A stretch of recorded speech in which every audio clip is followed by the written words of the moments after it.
All right, well, welcome to the virtual college exploration for all Indiana students, sponsored by the Indiana Association for College Admission Counseling and Strive Scan. Thank you for joining us. My name is Ryan Barbold, and I'll be serving as your facilitator tonight. A few housekeeping announcements before I get started. You can use the Q&A button on your screen to type your questions to our presenters at any time. Your cameras and microphones are turned off, so the panelists cannot see or hear you. This is just one of the many different sessions happening, so be sure to check out the full schedule at inacac.org. This presentation is being recorded and will be available within about a week at the same website, inacac.org. I'd now like to turn it over to our presenters, Paul and Emily from the University of Utah. Okay, well, thank you for that introduction. As was mentioned, my name is Paul LaPlante, and I'm an admissions counselor with the University of Utah. I do work with all students from the state of Indiana, so I'll be your point of contact if you have any future questions or anything like that.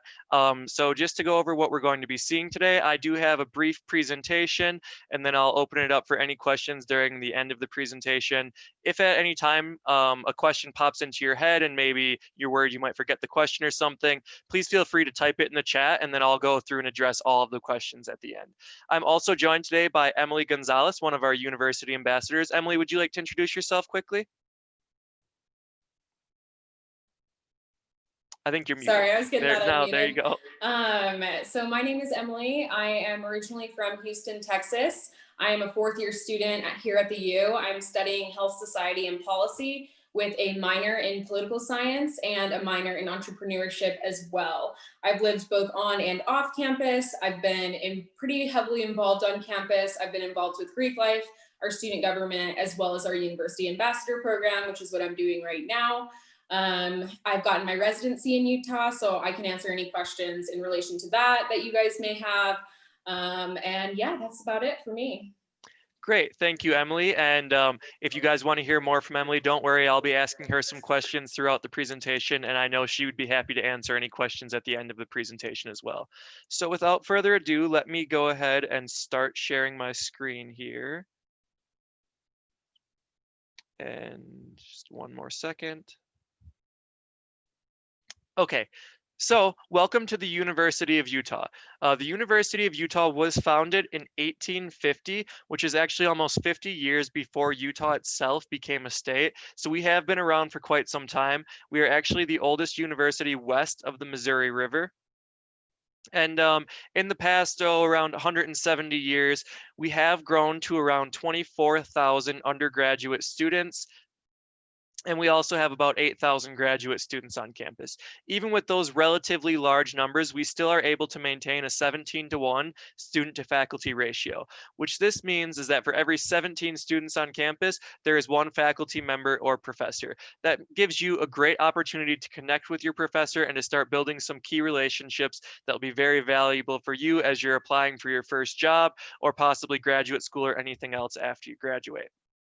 Our average class size is also 23 students, and we have 65% of our classes have 30 students or less. So all of these different numbers are kind of emphasizing the same point that even though we are a relatively large university, we still do try very hard to keep the class sizes relatively small and to make sure that you get to know your professors well, and of course that you are learning well. And we are really proud of all of our faculty and our professors at the University of Utah. They've received over 880 different awards divided amongst them. We are classified as a Research 1 university, meaning that you'll have a ton of different opportunities to get involved in some undergraduate research on campus if that's something that interests you. And we are very proud to be one of the 65 members of the Association of American Universities, where members must be on the leading edge of innovation and scholarship. You'll see that we're in great company with other schools like Stanford, Harvard, and MIT. We also have over 150 different academic programs on campus, varying from a lot of different majors. I'll talk some more about those a little bit later on our presentation. Before we do get into the details about the different things that the University of Utah itself has to offer, I'd like to talk a little bit about our location. So the University of Utah is located in Salt Lake City, Utah. Hey, Emily, would you mind muting your mic just because I'm getting a little bit of echo when you're not talking? Thank you. As I was saying, the University of Utah is located in Salt Lake City. So just west of campus is downtown Salt Lake City. That's a short bus ride or above ground train system ride away.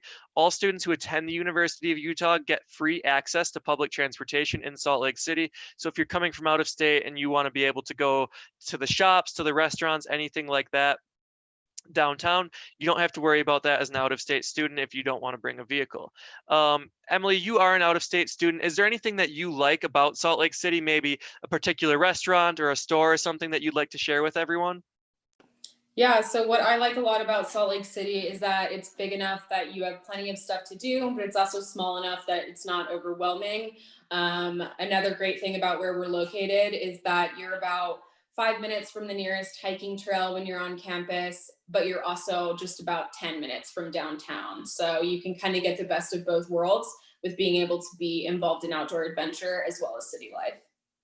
Great, thank you, Emily. So as she said, we really do kind of have the best of both worlds right here with the state capitol a short drive away, all the different things that downtown has to offer. And then as well as on the other side of campus, like Emily said, are the Wasatch Mountains. So that brings me to my next slide, which is a little bit more about our location. Salt Lake City is considered a ski city with 9 world-class ski resorts less than an hour away. Places like Park City Mountain, Deer Valley, Alta, Snowbird, some of the most famous ski resorts in the US are literally right in our backyard. And if those things maybe don't entice you, maybe you're not into skiing or snowboarding that much, there's plenty of other ways you can take advantage of the mountains with things like mountain biking, rock climbing, hiking, of course, as Emily mentioned, is super accessible from campus. All of these things are some activities that our students enjoy doing when they're not in class. And then expanding just a little bit further than Salt Lake City, the state of Utah is home to 5 different national parks.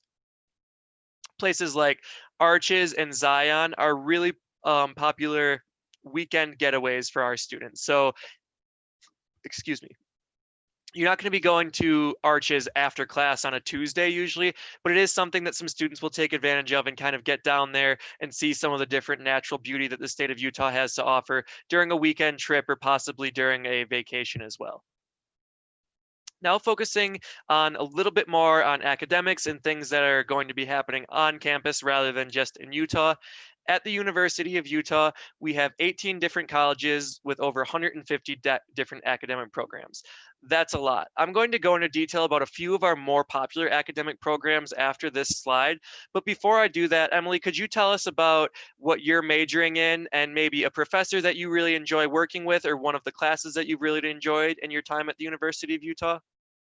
Yeah, so my major is health society and policy. It's part of the behavioral and social sciences department.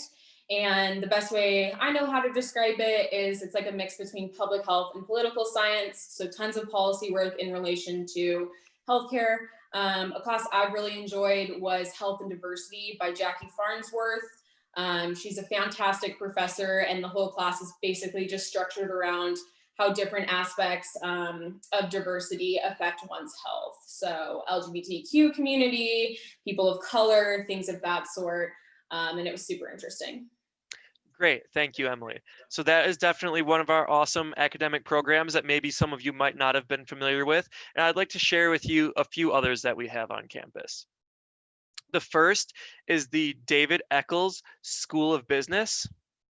I'm just going to adjust my screen share a little bit for 1 second. I apologize. So the David Eccles School of Business offers 9 different undergraduate majors. If you're not sure which one's for you, why not start with our Business Scholars Program, which allows you to try all of these areas of business before selecting the one you'd like to focus on. Business scholars also meet with business leaders and visit Fortune 500 companies during their time in undergraduate.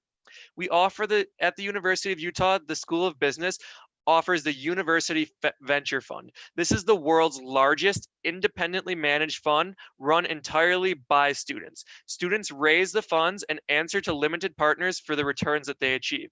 With the Student Investment Fund, undergraduate students receive hands-on investment experience. They get to participate in managing a fund of over $700,000.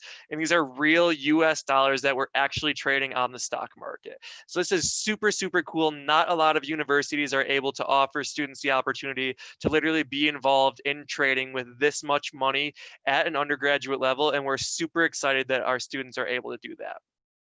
Some students in the School of Business also take a part of the Week on Wall Street program, where they're able to travel to New York City and visit with investment bankers and corporations. So we have a ton of different opportunities. The Eccles School of Business is for sure one of our most popular majors on campus. And, I'm really happy that I was able to share some information about that with you. If you have any more questions or any more information you'd like to learn about it, please feel free to contact me. And that goes the same with the rest of all of these majors that I'll be sharing with you. So the next major that I would like to talk about on campus is the College of Engineering. They offer a variety of different majors in engineering, as you can see here on the left side of the screen, things like chemical engineering, civil engineering, as well as mechanical engineering, and a few others. And cutting edge research is the name of the game in our engineering department. We have 26 different research centers, a freshman engineering scholars program that allows first year students to tour research facilities in the fall and experience weekly instruction in an engineering research lab in the spring. The Milken Institute is ranked #1 at the University of Utah for in the transfer of technology commercialization. Our competitions are Stanford, Caltech, and MIT. Why do we do so well? Because an entrepreneurial spirit is embedded in the College of Engineering's DNA. That entrepreneurial spirit helped develop the Luke arm, which is pictured above. Named after Luke Skywalker, the Luke arm is a prosthetic arm that can both move and feel. So we're super, super happy with the College of Engineering on campus. Super excited to share to you all the different awesome things that are happening. And like I had mentioned, research is really the name of the game here.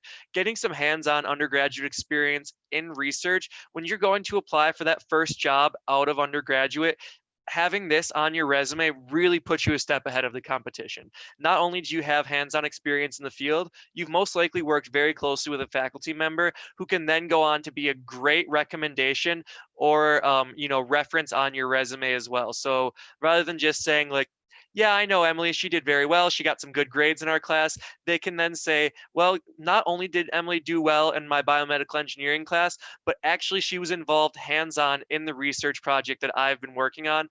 And that really does go above and beyond when it comes to looking good on job applications and on applications to graduate school programs. We also have a great pre-professional advising program at the University of Utah.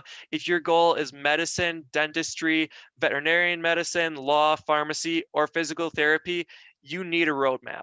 Our pre-professional advising programs gives you a robust roadmap and supports you along the way. Of course, you'll have excellent coursework at our Tier 1 university. In addition, they'll help you line up all of different extracurricular participation that you need to develop a strong application for these programs. So whether that's a volunteer type of thing, community service, leadership experience, a lot of these medical fields really like some hands-on patient experience as well as shadowing. We have a hospital right on campus. We're able to help you get those things set up and work with some members of the community one-on-one, hands-on, and shadowing and volunteering. And again, these will really strengthen your application for some of these programs. And the last department that I would like to talk about on campus is the Hinckley Institute of Politics. Not everyone might want to start their own company or, get involved with business and these other things, but they may want to make a difference. And a great way to be able to do that is to get involved with the the Hinckley Institute of Politics. So this is not really an academic program, but a way for students to get involved with some internships, both nationally, locally, and abroad. Emily, have you ever had the chance to do anything with Hinckley, or do you know any maybe classmates or other ambassadors who've had a good experience with them? Yeah, so I personally have not had the experience with Hinckley. However, I do have several friends who have gone through the process of doing a Hinckley internship, and they always speak super highly about it. It's almost always the highlight, if not one of the top highlights of their undergrad time. So Definitely, thank you. And I know off the top of my head, one experience that a student at the University of Utah had that I always like to share is they were actually on an internship abroad in the English Parliament and were on the floor of Parliament during the first votings for Brexit. So they were like, in terms of the UK's history, that was a pretty big day for them. And we had a student that was there to witness on this really monumental day in English history, really.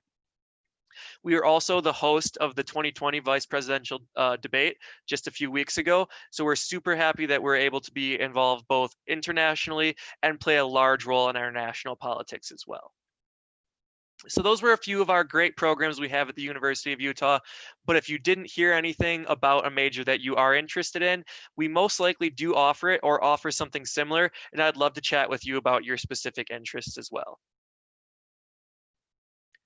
Home away from home. So at the University of Utah, we do not have a housing requirement, meaning that even first year freshmen can live off campus if they choose to, but we do highly recommend that first year students, freshmen, live on campus, and over half of them choose to do so.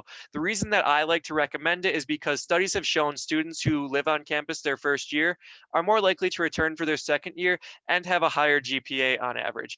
Emily, you said you've had some experience living on campus, is that correct? Yes. So Could you share that with us, please? Mhm.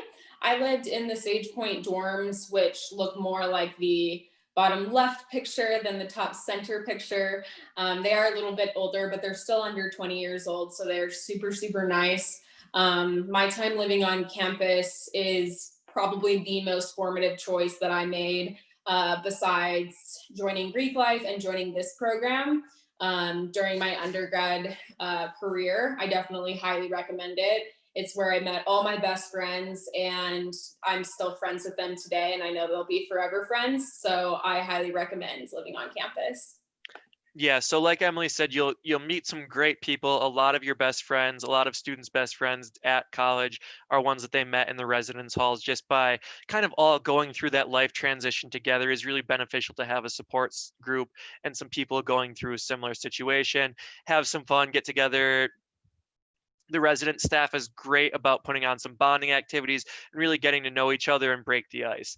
And as Emily mentioned, that top middle picture does look pretty darn nice, doesn't it? That's our new South Campus Residence Hall, Callert Village. So that just opened this fall, brand new in fall of 2020. Unfortunately, none of you who are viewing this presentation can be the first person to live there, but you could be the second. So if you're a senior right now and you decide to come to the U next fall, you could be the second person ever to live in here. And it really is. I can't emphasize enough how nice it is. I encourage you to go and look online, take a virtual tour, see some of the pictures, and it really just a super nice residence hall.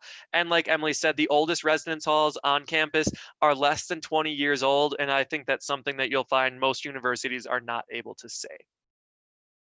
If you do choose to live on campus, you'll have the Student Life Center right in your backyard. The Student Life Center is free for all students, so it's included in tuition, no extra cost. And what it is basically a gym with everything you could ever want inside of it. So not only does it have your usual gym things of free weights, some weight machines, cardio machines, treadmills, ellipticals, bikes, all of that.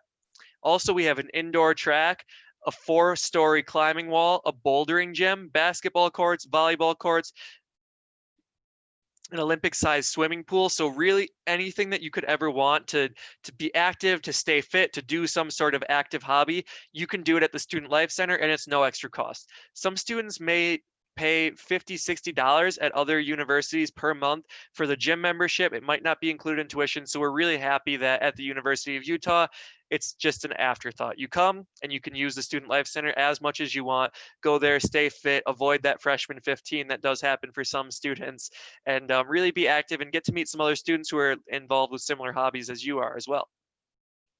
And speaking of meeting students that are like-minded, we at the University of Utah really encourage our students to create their own signature experience. College is so much more than just academics and studying. We really like to encourage students to get involved on campus. So as you can see here, we have over 600 different clubs and organizations, ranging from things like Greek life, leadership opportunities, cultural organizations, outdoor clubs. Most majors on campus will have a club related to them as well, some religious affinities as well.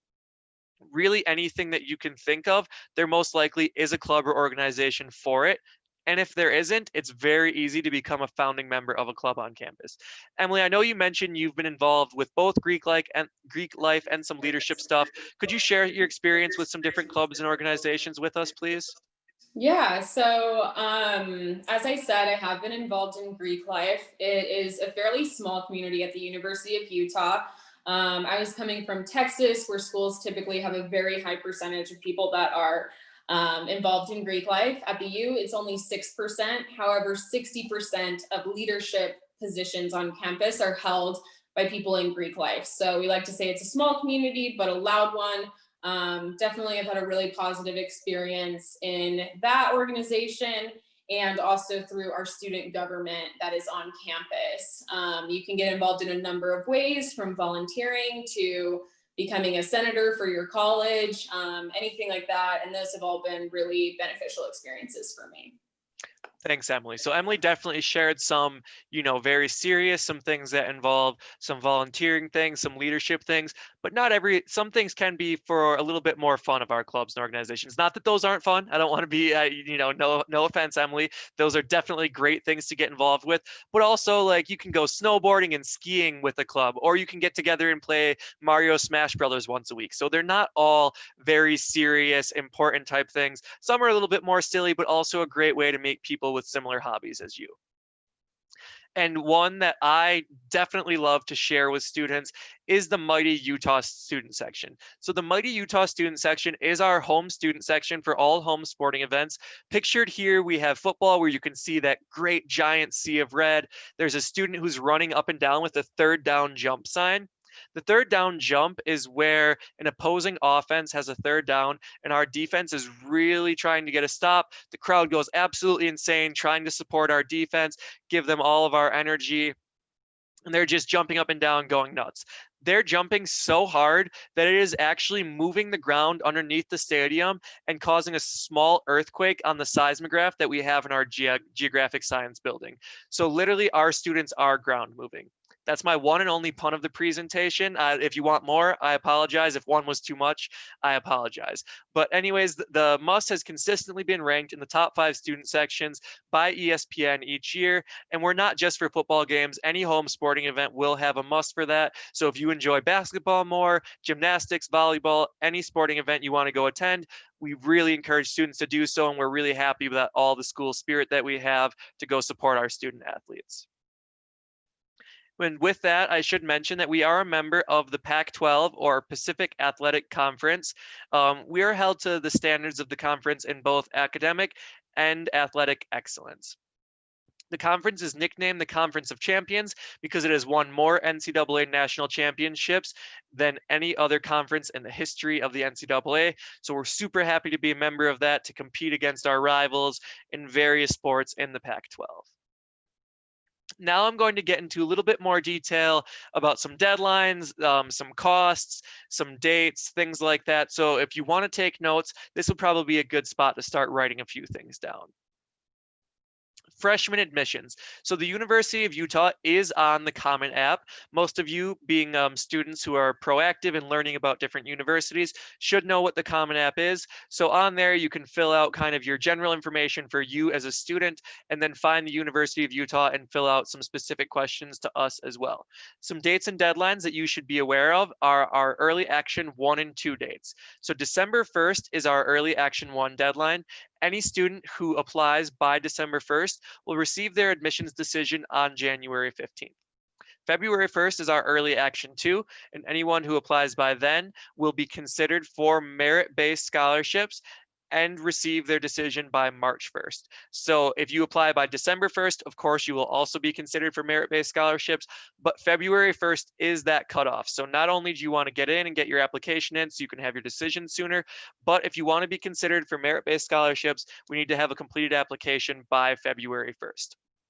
We are test optional this year, actually for the next 2 years. So if there's any juniors in here, will be test optional for you guys as well. Anyone after that, it's a 2-year pilot program and we'll reevaluate after those 2 years. But anyways, the ACT and SAT are completely optional for fall 2021 admissions. as well as for merit-based scholarships. So we're super happy that we do not need the merit-based scholarships to make those, or that we do not need the ACT or SAT to make those merit-based scholarship decisions. I know not all universities are able to do that. So if you are considering the University of Utah and are, maybe not able to have taken the ACT or SAT or didn't do as well as you wanted and would like to retake it, you don't have to worry about that with us. You can still apply to us and be considered for admissions and merit-based scholarships. The reason we're able to do that is because we utilize a holistic review process. So the holistic review means that we are looking at you as a student as the whole picture. You're not just a transcript and a test score to us, which that can be the case at other schools. And if that's how they choose to do it, perfectly fine. I don't want to be criticizing other schools. I just want to tell you about how we make admissions decisions at the U. So we have primary factors and secondary factors. The primary factors are mostly academic based, things like grade trend, course rigor, GPA, and then those test scores, if you do have them, would be what we consider primary factors. So suggestions that I can make for you if you do not have the test scores but want to be a strong applicant is to really challenge yourself with rigorous courses, taking things like AP, IB, honors, dual enrollment. All of those things look very good on a college application, as well as grade trends. So maybe we see that you struggled a little bit with math your sophomore or your freshman and sophomore year, but by your junior year, you were improving and you've done even better your senior year. Those are things that as an admissions counselor, I love to see. Shows that you've really put in some effort and improved on areas that were difficult for you. Secondary factors can be a wide range of things. Things like personal achievement, involvement in any sort of club or organization, musical groups, theater, choir, band, any sort of sports involvement, student council. All of these things are what we consider secondary factors, but that does not mean that they are not important. We really do take those into consideration because that's what we get of you as a picture of your as a student as a whole. Also, if you've faced any hardships that may not be evident in your application, you can explain those to us. We have a section on our personal application where it just says, is there any additional information you would like to share? If you've gone through any hardship and it's really hard for me to guess what those could have been, but anything that has negatively affected your grades or anything you would like to explain to us and like us to know, we will take that into consideration. For example, something might be like, my sophomore year, I was a football athlete and had a concussion. It was really hard for me to pay attention, especially in English class, and that's why my grades were negatively affected. We take that seriously, and we do take you, want to know those types of things. It really can be anything, so please do share that if you feel like there's something you need to share. Okay, getting into the cost. Most of you guys are from Indiana, so we're going to be talking about those numbers on the right, those out-of-state numbers. The out-of-state estimate, this is for 2 semesters, so a full year of college for tuition and fees is just under $30,000 and room and board just under $12,000. That room and board number is a high estimate, meaning that you're most likely living at the newest residence hall on campus with one of the most expensive meal plans. We like to give the high estimate because we don't want to give a lower number and then when students get here to have like the sticker price actually be higher. But it is possible to make that room and board number a little bit lower. And in fact, it's possible to make all of those numbers lower. And that's how I'm going to share with you in the next 2 slides. So the first is just a way that we can make your whole time at the University of Utah more affordable. So definitely, like I mentioned before, please apply for admissions by February 1st, and that will get you ready for merit-based scholarships. If you also have the FAFSA filled out by then, you'll be ready for some need-based scholarship, things like grants and loans. Last year, the University of Utah had almost $100 million in scholarships and grants awarded. This is just for our undergraduate students. So those 24,000 students that I told you about way at the beginning of this presentation split nearly $100 million in scholarships last year. That's a lot of money that we have to offer to students. Like I mentioned there, that's both through merit and need-based scholarships. We are a WUI participating school, but you guys are from the Midwest, so just don't even worry about WUI. The FAFSA, hopefully you all know what that is. And then the last dot here, residency. We are the second easiest state in the US to become a resident for tuition purposes, and we actually encourage students to do so. So we have an office right here on campus to help students with this process. And what becoming a resident of the state of Utah for tuition purposes is it can make that number on the right that's not necessarily super pretty, basically cut in half down to that nice in-state number on the left. And really, there are just 3 things that you need to do that. So this will be, you're coming in as a freshman, say fall of 2021. You'll need to be physically present in the state of Utah for 12 continuous months. There is a 29-day grace period, meaning you can go home for a few weeks during winter break, and then maybe also a few during summer break. But what it typically looks like is you're here for all of your fall semester, go home for a few weeks during winter break, you're here for the spring semester, and then you're doing something with the University of Utah that summer, whether it's a job in the state of Utah, an internship through the U, or a study abroad program, or taking summer classes. All of those also count towards residency. So you have to be here for the continuous year, and then the start of your sophomore year, you can begin paying in-state tuition. You also have to prove financial independence. All this means is your parents can't claim you on their taxes, and establish ties to the state of Utah. All this means is you either register as a voter or you get a driver's license in the state of Utah. If you do those 3 things, then by the start of your sophomore year, you can save over $20,000 and be classified as a resident for tuition purposes. Emily, you said you did this. I'm not lying, right? I'm not trying to trick these poor students from Indiana into coming to the U and paying out of state tuition for 4 years, right? It really is that easy. If you do these 3 steps, you'll get the in-state tuition, right? Yes. So what I would say is that it is just as easy as it sounds. And if that 12 months looks a little scary for you, just keep in mind that if you were to come to a place like Utah, chances are you're going to bond with other people who are out of staters because you guys are out of staters. And so that first summer was actually some of the most fun that I've ever had in college because all of my friends who were from out of state were staying as well. And we had all moved into different places. We had a little bit more room than we did in the dorms. And so it was actually really fun, and it is super doable. You're not going to find this deal anywhere else in this region of the country. So it's definitely a super, super lucrative thing to reclassify your residency. Yeah, so I'm not trying to trick you guys. Some universities, I'm from the Midwest and I went to an out-of-state school. They were actually like investigating students who were trying to claim residency for tuition purposes and really kind of actively making sure people weren't like trying to trick their way into doing it. We have an office here on campus. We're encouraging students to do so. We want to help you save money. We want you to come to the U. So it really, $20,000 in savings for every year can add up to be $60,000 if you graduate in 4 years, and then even more after that if maybe you take 4.5 or 5 years. So please do consider that. It really is worth it to stay for that summer to be able to save that much money. And last but not least, I would like to make a value proposition to you. So obviously college is about finding your major, finding a home, making sure you enjoy yourself on campus and have clubs and organizations and all these other things that I've talked about. But ultimately college is an investment. You spend a great deal of money to hopefully get something out of it that will help you to earn more money and to begin a career that you enjoy for the rest of your life. And here's why I think that the University of Utah offers a great value for that. So we have the highest graduation rate among public Utah institutions, as well as the lowest student debt rate for a public Utah institution. You guys are from Indiana, so that might not mean as much to you, but this last one will.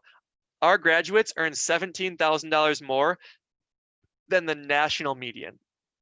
So obviously our students are graduating at a very high rate and graduating with less debt if we're the highest in the state. But that $17,000 more is than the rest of the country. So that's including everywhere in the Midwest, every other school that you might be considering. And when it comes to value, it really doesn't get any more valuable than coming to school, graduating with less debt, and then earning more money after graduation. With that being said, I would love to invite you to come explore our campus and for a campus tour. We are now offering safe, socially distanced campus tours. You could maybe even see Emily again, and she might be your tour guide. So we're super happy that we're able to do that and able to begin seeing families and students come on campus and get a chance to explore and look around. So if you are interested, if you're going to be in the state of Utah for any reason, please come see us. Please come take a nice tour, see how beautiful campus is, get a feel for what it's like on campus. And last but not least, I will now go ahead and open it up for questions. But before I do so, here's my contact information. As I mentioned previously, I am the admissions counselor for the state of Indiana. So anyone that's seeing this presentation, I will be your admissions counselor. I'll be your point of contact. There's my office phone number there, also my email address. If you would like to set up a meeting with me, you can go ahead and there's some information right there. Go to the admissions.utah.edu, click meet your counselors, find that nice smiling picture of me and click schedule a visit with me. And you can schedule a one-on-one Zoom appointment where I'd be happy to answer any questions that you might have. If you just have a quick question and want to shoot me an email, send me or call me on the phone. Hopefully, if I'm not doing something like this, I'll be able to answer for you in chat. Please feel free to do so. I love to talk with students. That's my favorite part of my job. You know, giving these presentations are awesome, but getting to meet with people one-on-one and hear about their stories and what they're looking to get out of college really is my favorite part. So please feel free to reach out to me with any further questions. And with that being said, I'm going to go ahead and stop sharing my screen here and see if we have gained any questions throughout the presentation. Just give me 1 second, please. Emily, while I'm doing so, while I'm looking for these questions, could you tell us why you chose the University of Utah? You said maybe not a lot of people from your hometown or your area chose to come here. So why did you? Yeah, so I chose to come to the U for kind of that final value proposition, a multitude of other things as well. But I found that if I was going to want to go out of state and experience an area that had outdoor adventure or anything, any kind of culture like that, then it probably was going to be located somewhere in the West. I knew I probably didn't want to go on the East Coast, probably didn't want to go to the Midwest. No offense to you guys. And so I found that in this region of the country, this was by far the best value overall. I encourage you all to do the math in terms of if 4 years of in-state in your home state is equitable to 1 year of out of state and then 3 years of in-state at the U. Mine was comparable. So I definitely probably end up spending more money. Yes, because I do fly home, things of that sort. However, it was comparable to doing 4 years of in-state in Texas. I wanted something different. I could tell that the tides of the university already have changed a lot and we're really changing. There was so much progress going on and I wanted to be a part of that. And that's been really cool to see in the past 3 years that I've been here. The value of a University of Utah degree will only go up, not down. And so I'm looking forward to being able to say that I went to the U as it becomes more popular and more prominent in the region. The freshman class we just took is our largest and most diverse class that we have ever taken. And that said a lot to me as well about kind of just the progress of the university as a whole. Great. Thank you, Emily. So I also see a question here that's asking about diversity on campus. You know, I do work on campus and things like that, but whenever I get diversity questions, I like to ask the students that are with me because you're in the classrooms, you're going to all of these different Greek life and leadership meetings. What can you tell us about diversity on campus, Emily? Yeah, so as a Hispanic female, that was something that I thought about as well. Being from a biracial family, as well as a very, very diverse part of the country, I definitely considered that, and it was something that I paid attention to. I'd say that the diversity on campus is great.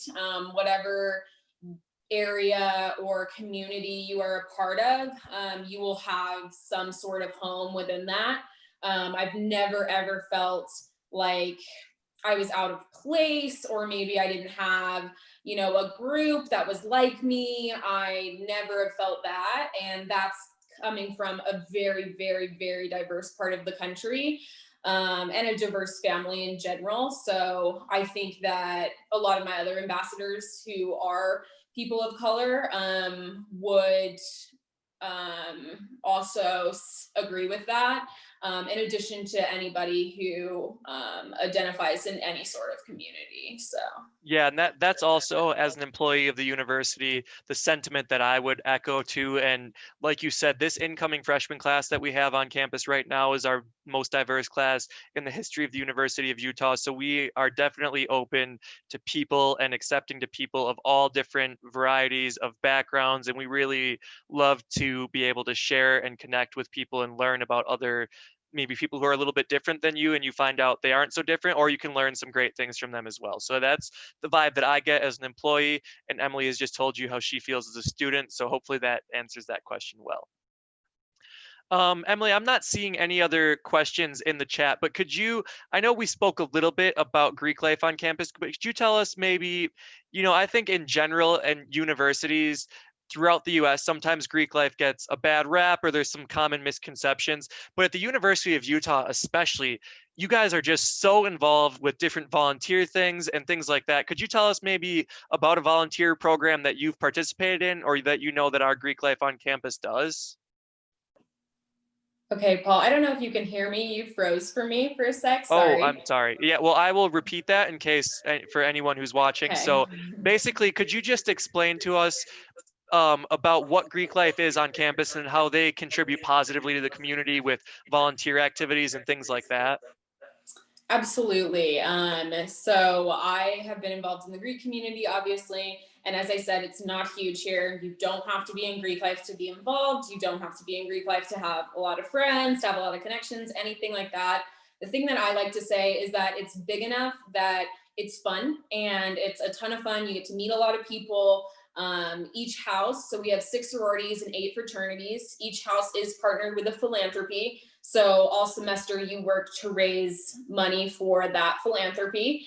So for example, one of theirs is Make-A-Wish, and they have a wish kid every single year, and they work to grant that wish. Actually, every semester they do 2.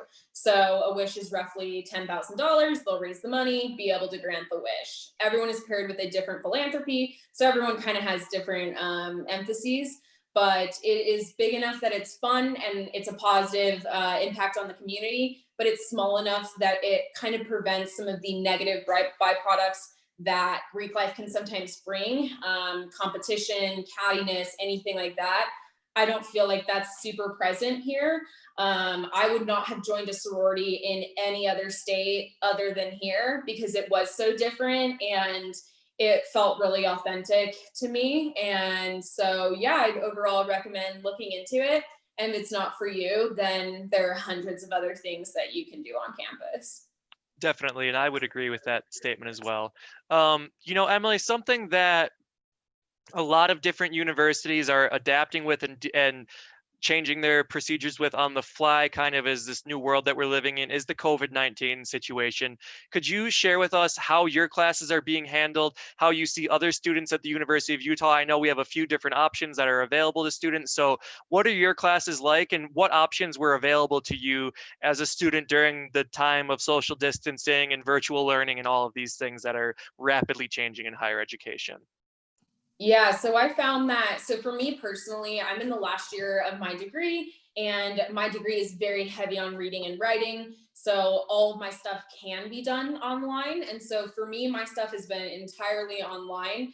A lot of STEM or business students, so anything science, technology, engineering, or math, or business, have had a hybrid approach where they go in sometimes, and other than that, they don't. Like, for example, my entrepreneurship class, one of my entrepreneurship classes, you can go in person or you can be Zooming in. And then some weeks we have to go in person because we have presentations, things of that sort. It's all felt very safe, and I overall have been back on campus because I do give campus tours. And that has felt super safe as well. I think everybody is frustrated with the times. It is extremely difficult to do college online for everybody, much less if you have things like labs or presentations, anything like that. So it is difficult. However, I have really appreciated the grace that my professors have given us, and them just kind of understanding that we're all kind of doing this for the first time. So there are going to be errors both on the student side and on the administrative side. Definitely. So like Emily said, we are doing kind of a hybrid thing at the U where students are, if desired, able to take their classes 100% online. And then also some things like STEM classes and things like that are meeting for their labs, as well as some classes meeting socially distanced in maybe a bigger lecture hall than they would normally have for a class of their size, to give each other some space. Masks, of course, are required in all buildings on campus. If you guys come for a campus tour at any point, we'll ask you to wear a mask as well. So I'm pretty proud with how we're handling it, because students who benefit from the in-person learning are able to continue to do so with, you know, a few changes, and students who are more concerned about their health and things like that, maybe don't feel as comfortable going to an in-person class, are able to continue learning as well.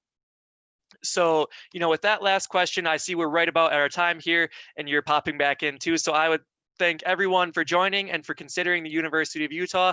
Please reach out to me if you have any questions, and you know, stay safe, stay healthy, and good luck with your college search process. All right. Well, thank you, Paul and Emily, for sharing a little bit more about the University of Utah. I can say I've been on your campus. It's great. It's wonderful. So take a look for sure. When you guys, thank you for joining us tonight. And when you guys close this window, there'll be a brief little survey. If you could, please, we would appreciate it if you fill that out. Provide some feedback for us on how tonight went. Also, don't forget, this is just one of the many sessions that we're offering this week. So please take a look at the schedule to see if there's some other institutions that you would want to look for. We hope you had a great night, and have a good night. Thank you. Great. Thank you.